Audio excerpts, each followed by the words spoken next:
We have public comment this evening on items not on this agenda. It is the council's policy to refer matters raised in this forum to staff for investigation and/or action where appropriate. The Brown Act prohibits the council from discussing or acting on any matter not agendized pursuant to state law. And we do have some speaker cards this evening, so if you want to speak to the council under public comment, I request that you fill out a speaker card and give it to the city clerk, and she'll give it to me. So our first speaker is Nancy Landauer. Nancy.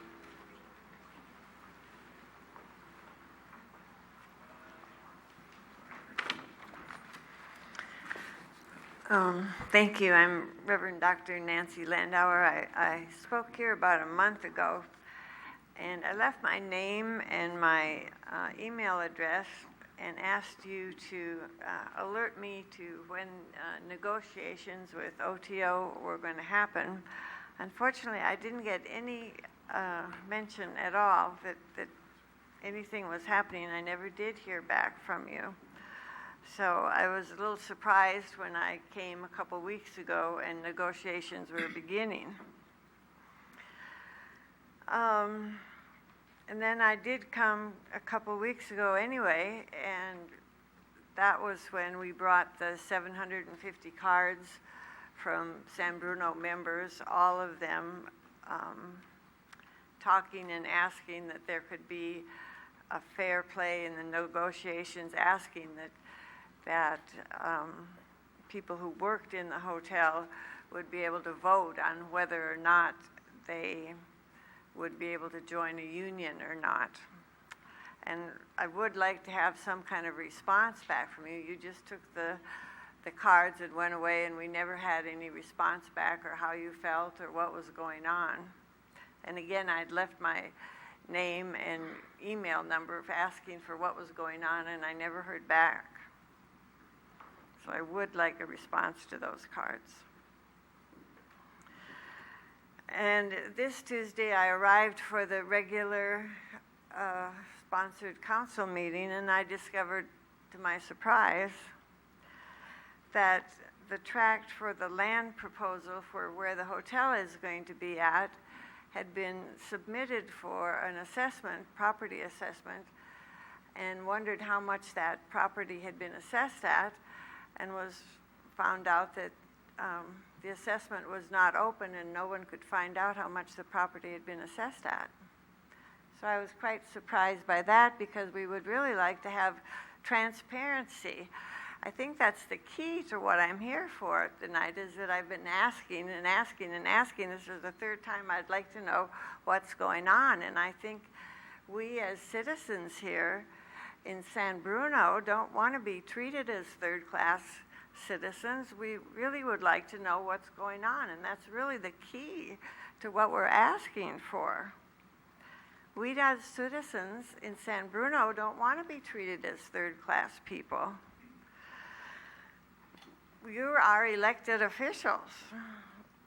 We want to know what's going on. I think we have a right to information. And there are other measures that can be taken to ensure that there's proper information that's given in all access to our practical concerns. Nancy, you're going to have to wrap it up. Okay, that was it. All right. That was my last sentence. Thank Other you. measures can be taken so On the that we button. do Thank you. get our practical concerns met. We're here tonight. We have a big crowd. We want our concerns met. That's it. Thank you. Next speaker is Sister Antonio Heapy. Sister.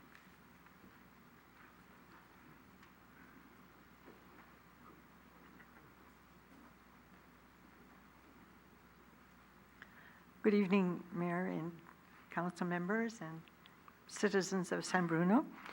My name is Sister Antonio Heapy. I'm a presentation sister, and I have enjoyed living in San Bruno for almost 20 years now. I have some concerns similar to Nancy's concerns regarding the proposed use of the property at what I refer to as the crossings. I don't know if that's the correct name or not, but that's what I'm referring to. We've heard lots of rumors and innuendos and all sorts of talk, and my concern is because nobody seems to know what's really happening. By nobody, I mean the public doesn't seem to know what's really happening. And so it's kind of eroding the confidence in the council. And for me, that's a big concern, because I think we have a good council, and I think we have very trustworthy people. Some of the concerns, or some of the rumors I heard, was that a hotel has been proposed to be built by the OTO development company.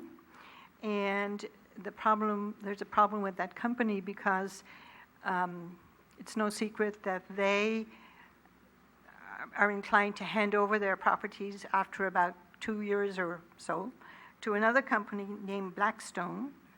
And the Blackstone company has some very unsavory labor practices. That's one of my concerns. The other concern is regarding the people who might work in that hotel, if the hotel does come to fruition. In the name of justice, I think it's very important that the employees are given a living wage. And as you know, the minimum wage is not a living wage in San Bruno, unfortunately. That they will be given proper benefits and the right to unionize if they so desire. Excuse me.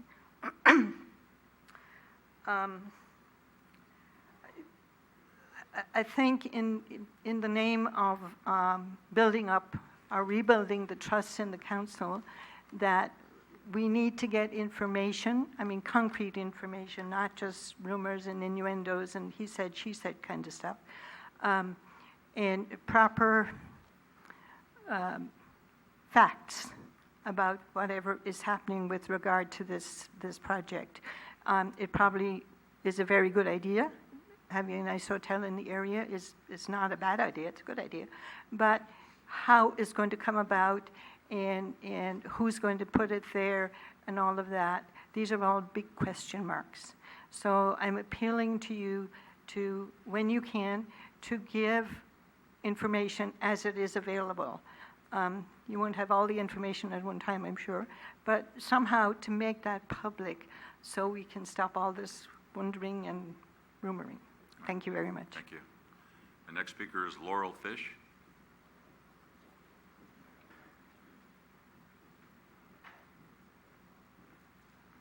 Hi, good evening. My name is Laurel Fish. I'm here with quite a few residents of San Bruno and members of the Peninsula community who were concerned about the proposed hotel at the crossing. I'm also here with Unite Here Local 2, the Hotel Workers Union, which represents over 12,000 hotel and restaurant workers and 300 people who live here in San Bruno. So I'm testifying about the proposed hotel at the crossing, and in particular the lack of transparency that we've seen from the city so far. We're aware that the city spent public money doing an appraisal to assess the value of the land at the crossing. And on January 4th, I submitted a public records request asking for the results of that appraisal, as it should be part of the public record. And on January 14th, the city attorney wrote to me to deny that request for information. We believe that the city has a right, that the public in the city and the public in general has a right to know how much their own land is worth, because it's public property, and that people should have the right to evaluate how the appraisal was done and whether the results are accurate, how the appraisal was performed and whether the results are accurate. I've been present here at other city council meetings where you've stated that the public will have opportunities where that this is going to be a public process, that people will have an opportunity to give feedback and be involved in the process, but yet at the same time, the city has refused to release information that would let people make informed decisions about this process in a timely manner. We believe that the public has a right to know how much their own property is worth. So we're calling on you as city council members to release the results of the appraisal to the public. Thank you. Thank you. Robert Elliot.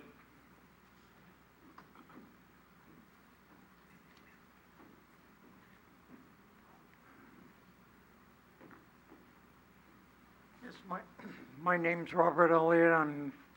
I live at 2815 Fleetwood, and I'm here tonight because I heard last night during a message on the phone that this building was going to be built with non-union help. It's going to be all non-union. That builds a hotel. I think that's very illegal, because I don't think the city's got the right to say you can build it, you can have the union come in non-union. I don't think the city's got that right to do.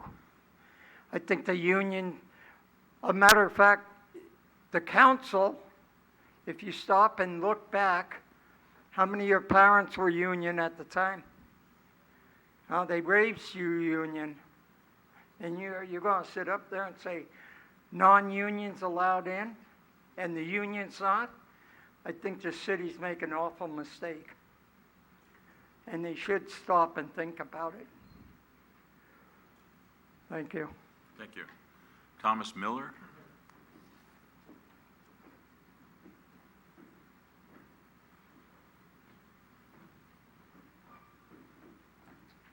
Thank you, Mr. Mayor and City Council. I want to find out a thing that I have been concerned is PG&E made paid back the city of San Bruno. Have they made San Bruno the city whole? Have they tried to make, I know there was a big thing about that, and I was at the stockholders meeting about 2 years ago, and I told the PG&E top president to his face that him and his clan need to be in jail. Have they been cooperating, and have they made it full? That's what I was concerned about. Another concern, I came here tonight, didn't know that this crossing things. I'm a union member.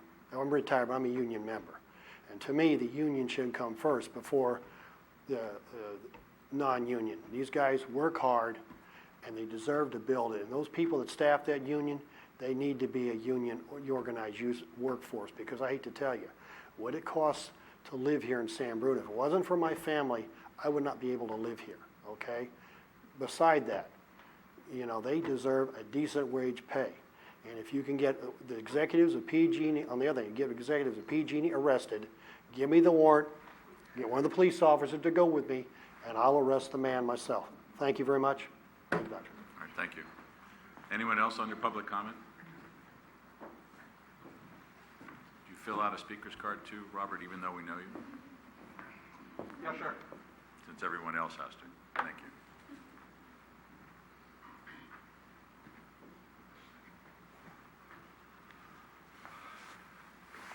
Mr. Mayor and Council, my name is Bob George. I live on Chabot Drive, and I'm here. I come in peace. As I have for several years now, I come with calendars. I'm a past member of the 10-year member of the Board of Directors of HIP Housing. HIP stands for Human Investment Project. Pardon me while I hold the picture up so that Robert can take my calendar up. So I've been waiting for one of those. Oh, yes. You're all familiar with HIP Housing. The city of San Bruno has been a friend to our nonprofit for some time for the sake of the public. HIP is a 44-year-old nonprofit that's been operating here in San Mateo County to provide housing for people who need the help. There are a number of programs that HIP runs. And one of them that is very popular and iconic of HIP is this calendar program.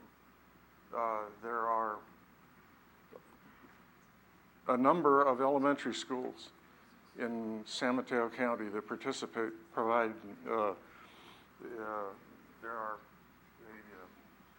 the artists range from kindergarten to 5th grade, and they provide us with up to 300 to 400 paintings each year, which we have to whittle down to 12, because that's the number of months on the calendar, obviously. I've been a member of that jury, as have you, Mr. Mayor, and it's a tough, very, very tough duty. I leave the calendars here as a token of our appreciation for the support that San Bruno has given us in the past. It's a non-electronic calendar. It's on paper, printed in ink. However, you can upload it to your wall with a thumbtack. I hope you enjoy it. Thank you, Robert, and thank you, Hip Housing. Thank you. Robert?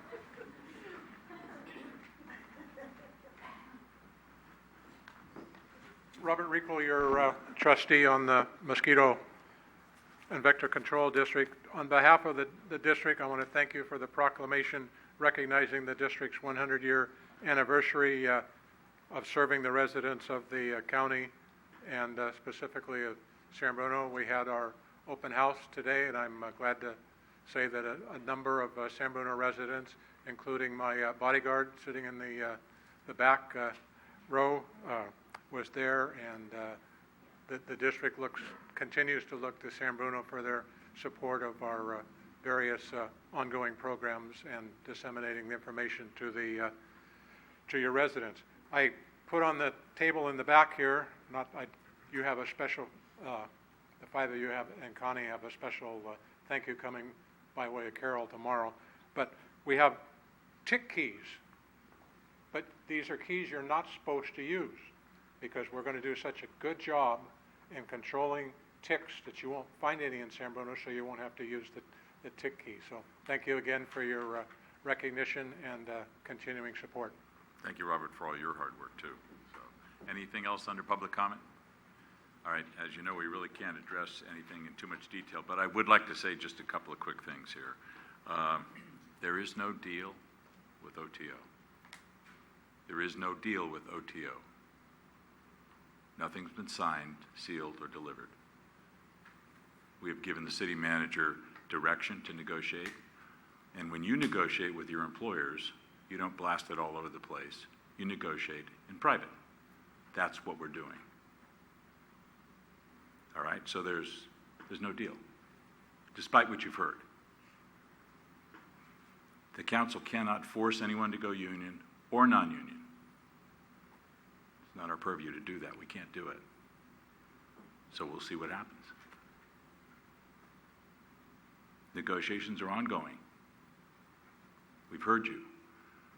But if you've lived in San Bruno or read about San Bruno or have experienced San Bruno, you know that we always have at our top priority the concerns of our citizens and the people that live here. So I know we're all talking about living wages and everything going forward. Let's see where all that comes down. That's a major concern of ours. I want you to know that. And I'll say one more time, there is no deal. And it's upsetting to have someone in the audience call us a council that considers you third-class citizens. It's not the case and never will be the case. If you looked at our history in Tanforan, the crossing, everything we've done in this city, all right, union or prevailing wage. So it doesn't mean it's going to happen this time. It doesn't mean it's not going to happen. But when it does happen, you will hear at the same time the council does. You'll be here that evening maybe for a vote. So as I said, when you negotiate your union agreements, they're done in confidentiality. That's what this is. So that's all I'm going to say regarding that. Thank you very much. And you're more than welcome to listen to a very exciting council meeting, but if you want to clear the room now, you can do that. So it's up to Mr. you. Mayor, may I add one comment on that to follow on what you just said? I would just encourage the audience to watch the city's website under the government tab and the agendas for meetings. The city does do its business in public. We are intending, and we have always done project review via our planning commission and via our city council. That will be done again here, and that information will be available on our website, fully available to the public. You may participate in the public hearing process, and you can be informed about the timeline when there is a deal. We'll present it to the planning commission and to the city council. We hope that will be fairly soon. Thank you. If I could, Mr. Mayor, if the city attorney is willing to give his explanation on why the Public Records Act was denied. Well, as the mayor indicated, the city and developers don't negotiate in public. They are given direction in closed session as is authorized by state law. And the appraisal was provided, or the information about the appraisal was of course provided to the city council in closed session, again, as authorized by state law. If and when there is a deal with OTO, at a later date, that appraisal may become a public record. And I indicated in my correspondence with Ms. Fish that at this time, the appraisal is not a public record. It may become so in the future once a deal has been consummated. It's irrespective of the fact that it was paid for by public funds. That doesn't make it a public record. It's protected by the confidentiality of the council being able to negotiate the deal in confidentially and not in public. And as the mayor indicated, bargaining units don't negotiate their deals in public either. And we're not negotiating this deal in public. However, as the city manager indicated, the public process has occurred. There has already been a public process, a very extensive one, in fact, years before this, and there will continue to be a public process at the Planning Commission meeting and then also at the City Council.